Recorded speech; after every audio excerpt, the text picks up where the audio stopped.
मोक्ष जाने के लिए कैसा शरीर चाहिए, ये भी मैं आपको भगवती सूत्र की बात बता रहा हूं। मोक्ष जाने के लिए वहां गौतम स्वामी ने पूछा, भगवान किस वर्ण का, किस जाति का, किस कुल का, समझो जैन धर्म के दृष्टि से बात कहो, किस वर्ण का, किस जाति का, किस कुल का व्यक्ति मोक्ष को प्राप्त कर सकता है? भगवान ने कहा, सब वंग, चाहे गोरा हो, चाहे काला हो, चाहे कैसा हो, कैसे भी रंग का आदमी हो, इससे मुक्ति में जाने में कोई रंग बाधक नहीं है। समझ आई बात? कोई भी रंग वाला आदमी, गोरा पीला काला जैसा भी है, वो रंग उसको मुक्ति में जाने से नहीं रोकता, वो जा सकता। जाति और कुल की बात भी यही है, चाहे वह किसी भी कुल का व्यक्ति हो और किसी भी जाति को, जाति और कुल को जैन धर्म ने स्वीकार नहीं किया। हालांकि आज जातिवाद जैनों में बहुत है।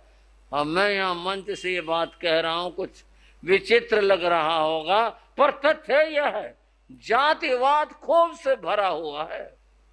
लेकिन अब यहाँ बैठ के तो मैं कैसे दूर कर सकता हूँ? है जो भी कुछ है जातिवाद है। बंधुओं, शास्त्र में कहा किसी भी जाति और किसी भी कुल का व्यक्ति मुक्ति को प्राप्त कर सकता है, मोक्ष में जा सकता है। हरिकेश बल मुनि की जाति और किस कुल के थे और उन्होंने कितनी बड़ी महान सिद्धि को प्राप्त किया। बंधुओं, जाति और कुल और वर्ण ये कुछ नहीं, पर एक बात वहां भी मानी, वो बात ये विचारणीय है और चिंतनीय है। और वो बात क्या है? वो यह है, वज्र ऋषभ नाराज वाला आदमी व्यक्ति मोक्ष में जा सकता है और संगनन वाला नहीं जा सकता। ये जो कहते हैं ना, पंच मारे मोक्ष ही नहीं, यूं कहते हैं। आरा किसी को रोक के बैठा है क्या? आरा नहीं रोक रहा। हमारे पास उस प्रकार की साधना करने के लिए साधना का जो साधन है, जिसको देह कहते हैं, वो नहीं है हमारे पास। अगर वो हो तो आरा कुछ नहीं कह रहा। मामला क्या है? मामला है शरीर हमारा उस तरह का नहीं है। वज्र ऋषभ नारा संघनन वाला व्यक्ति ही मुक्ति की साधना कर सकता है। इसलिए उपनिषद में कहा गया, ना ये आत्मा बलहीन लभ्य, बलहीन व्यक्ति मुक्ति को प्राप्त नहीं कर सकता। उसके लिए तो परम शक्तिशाली व्यक्ति चाहिए। देह परम शक्तिशाली होगी तभी ऐसा हो पाएगा, अन्यथा नहीं हो पाएगा। मैं बात कर रहा था बंधुओं, इस देह की, देह में क्षण प्रतिक्षण परिवर्तन आते रहते हैं, चलता रहता है। इस देह के अंदर ये सब होता रहता है, कमजोर भी होती है, बलवान भी होती है, ये सब होती है। बात थी यह है, शरीर में ये घटित होता है। बात शरीर की आई, शरीर धोखेबाज भी है और शरीर की महत्वपूर्ण बात यह भी है कि बलवान शरीर हो तो मुक्ति की साधना हो सकती है, अन्यथा नहीं। शरीर की बात चली, थोड़ी और बात करते हैं शरीर के बारे में।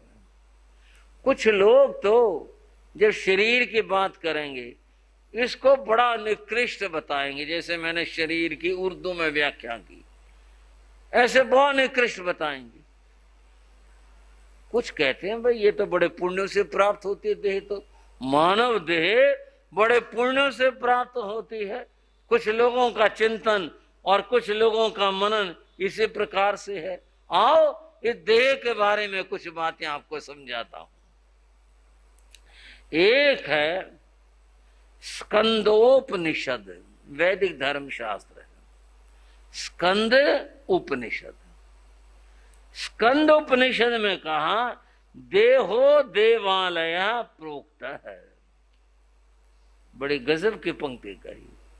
ये जो देह है ये खाली देह नहीं, ये देवालय है। देवालय मंदिर को कहते हैं। देहो देवालय प्रोक्त, यह एक मंदिर है। किस तरह का? क्यों का? जीव केवल शिव है, इसमें शिव शक्ति रूप जीव विराजित है इसके अंदर। उसको देखो, उसको समझो। इस देवालय का तिरस्कार मत करो, यहां पर भगवान विराजमान है। एक अच्छी सोच बनी। आत्मा और परमात्मा केवल कर्म का भेद है और भेद नहीं है। आत्मा केवल ज्ञानी की आत्मा भी जब तक आयुष कर्म है इस देह में विराजमान है। हमारी आत्मा ये देह में विराजमान है। ये देह देवालय है और से विराजमान आत्मा वह शिव परमात्मा भगवान वो विराजमान है। इसका तिरस्कार मत करो। स्कंदोपनिषद के अंदर ये बात कही गई। और बंधुओं, श्रावक श्राविकाओं, समझो तत्व को और ज्ञान को थोड़ा सा। यजुर्वेद के अंदर एक और बात बताई। यजुर्वेद के अंदर क्या बात बताई?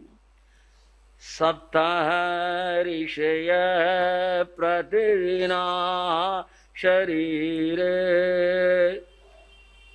यह जो शरीर है इसमें 7 ऋषि विराजमान है।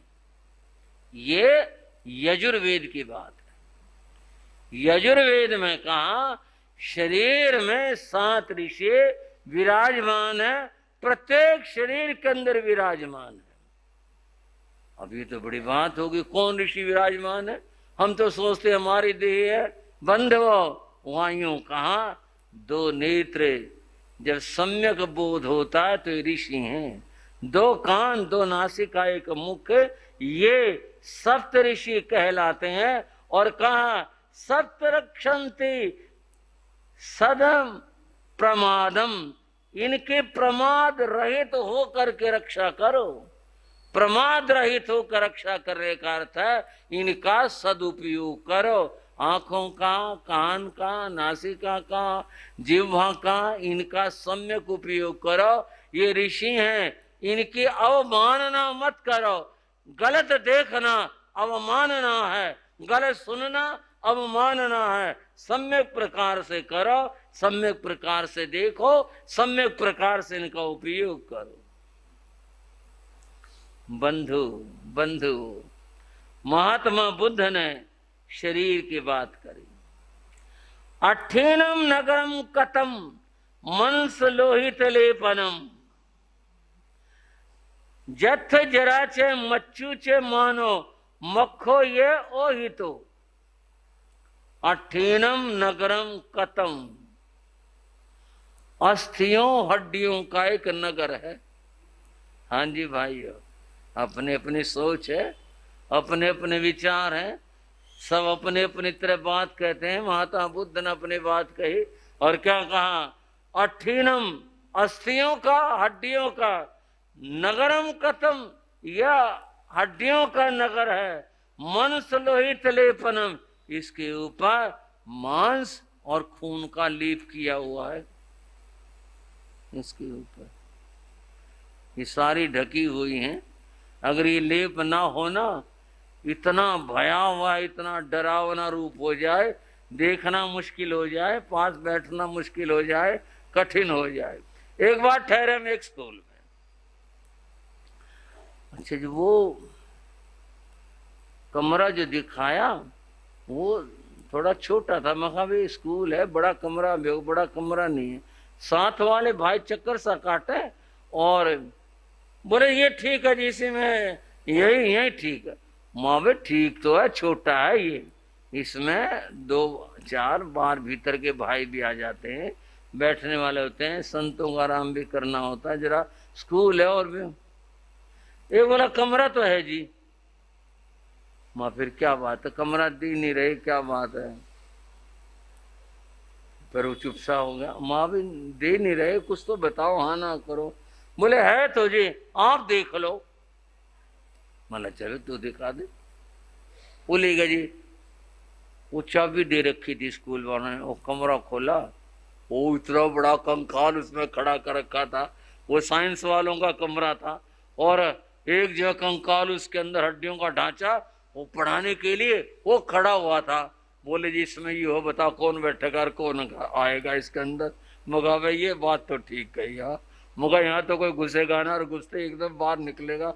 बताओ सबके बस का काम तो इसको देखना भी नहीं, इतना इतना कठिन और जटिल काम है यह। तो चलो अब छोटे में बैठ जाते हैं। मैंने कहा बाकी हमारे को तो ऐसी कोई बात लगी नहीं, बाकी आने वालों की जरूर है, वो हमारे को तो देख के नहीं इसके ऊपर नजर जरूर टिकी रहेगी। इतना भयंकर कंकाल है, इतना विकट, इतना विचित्र बंध, वो इसके ऊपर लेप जैसे ईंटों के ऊपर सीमेंट का लेप हो जाने के बाद बड़ी प्लेन दीवार बन जाती है ना, वह यही स्थिति बनी हुई शरीर की। महात्मा बुद्ध ने कहा अठीनम नगरम कथम, ये अस्थियों का नगर है, मांस लोहित लेपनम, इसके ऊपर मांस का और खून का लेप किया हुआ है। जथ जरा च मच्चू च मानो मको यो हुई, तो जहां पर मृत्यु और बुढ़ापा वास करते हैं। लो जी लो, महात्मा बुद्ध ने तोड़ कर दिया बात का। महात्मा बुद्ध ने तो कमाल कर दिया। बोले मृत्यु और जरा बुढ़ापा ये इसमें वास करते हैं, उसका ठिकाना है यह। जिससे तुम इतना मोह करते हो, जिसके प्रति इतना मोह है, उसके शरीर की ये स्थिति है, ये तो इसका स्वरूप है। और इसमें वास कौन करता है? मृत्यु वास करती है इसके अंदर, और इसके अंदर वास करता जरा बुढ़ापा, वो इसके अंदर वास करते हैं। बताओ फिर क्या मोह करें। महात्मा रविदास ने कहा था ये माटी का महल है बंधु, ये माटी का महल है, चार मिले क्षण माई, मिट्टी में क्षण भर में मिल जाने वाला है। चार सकस कांधे धरे, पुरानी हिंदी, चार आदमी कांधे धरे, चार सकस कांधे धरे, मरघट को ले जाई, और मरघट में ले जाते हैं इस शरीर को। इस शरीर की स्थिति यह है। आप पूछोगे ये सब इतनी बात आपने बताई, कभी इसको ऋषियों का वास बताया, तो कभी जरा मृत्यु का वास बताया, कभी इसके बारे में कहा इसके बिना जो है वो मोक्ष नहीं मिलेगी। ये समझ नहीं आया कहाँ क्या जा रहा है। कहाँ ये जा रहा है, चय अपचय परिवर्तन शरीर में आते हैं। इस शरीर के प्रति मोह मत करो। शरीर कभी सुंदर दिखाई दे, ये इस रूप में रहेगा नहीं, और कभी दूसरे रूप में दिखाई दे, ये तो परिवर्तन है देह के। और फिर करना क्या है? करना है इसका सदुपयोग करो, अन्यथा ये मिट्टी में मिल जाने वाला है, यह सब क्षार में मिल जाएगा, यह हो जाएगा। मृत्यु इसके साथ लगी रहती है। अतः शरीर के प्रति मोह करने से कर्मों का संग्रह होता है और कर्म बढ़ते हैं, और यूं होता है। शरीर और मृत्यु की बात कुछ करते। एक राजा हुए, उन राजा का नाम महासेन था। उनकी रानी थी, रानी का नाम उभीरी था। राजा रानी के प्रति बहुत मोह भाव रखता था, अत्यंत मोह रखता था,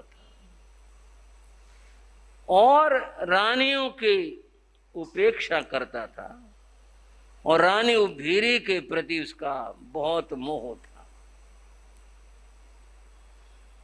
समय बीतता जा रहा था। एक समय आया जब रानी उभीरी ने एक कन्या को जन्म दिया। कन्या का जन्म हुआ। जो जहाँ रिवाज होते हैं वहाँ तो राजमहल थे, बड़ी खुशी मनाई। कन्या बड़ी सुंदर थी, बहुत अच्छी थी, खुशियाँ मनाई गई। राजमहल में सब हुआ, लालन पालन हुआ। नाम रखने की बारी आई। रानी उभीरी ने कहा क्या नाम रखें? सब ने अपने अपने सुझाव दिए, कोई पसंद नहीं आया। अंत में रानी खुद ही बोली मैं बताती उसका क्या नाम रखा जाए। सब ने कहा आप बताओ, ठीक आप माँ हो, आप बताओ क्या नाम रखा जाए। रानी उभीरी कहने लगी इसका नाम जीवंती रखो। क्या नाम बताया? जीवंती, सदा जीने वाली, हमेशा जीने वाली, इसका नाम जीवंती रखो। ये बात सबको पसंद आई, बोले ठीक है इसका नाम जीवंती रखो। जीवंती नाम रख दिया। जीवंती शनि शनि बड़ी होने लगी। वो 2 साल की हुई। अब तो वो कुछ चलने फिरने गुड़निया ऐसे कुछ बोलने भी लगी थी, चलने भी लगी थी, ऐसी स्थिति थी।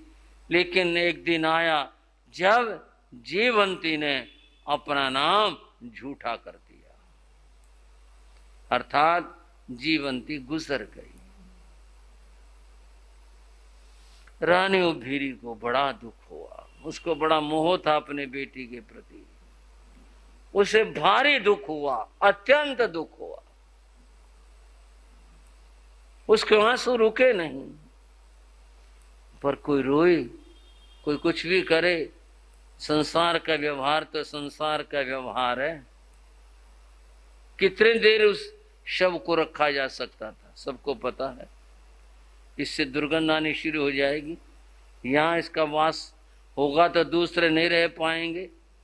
उसको उठा करके ले गए। वो बहुत रोई, मेरी बेटी को मत ले जाओ, मेरी बेटी को मत ले जाओ। कौन सुनता इस बात को? उसे ले गए और ले जा करके शमशान के कोने में बच्ची थी वह, उसको दफन कर दिया। वो भीरी रोती रही, उसके मन को सब्र ही नहीं हुआ। दूसरे दिन से वो भीरी ने काम शुरू किया। वो हर रोज सुबह उठती और उठ करके थोड़ा सा कुछ हल्का सा नाश्ता जो बच्चों को दिया जाता है वो ले करके अपनी बेटी, जहाँ उसकी बेटी दफन की गई थी वहां जाती और जा करके वो आवाज देती, जीवंती मैं तेरे लिए खाना लाई हूं तो आजा।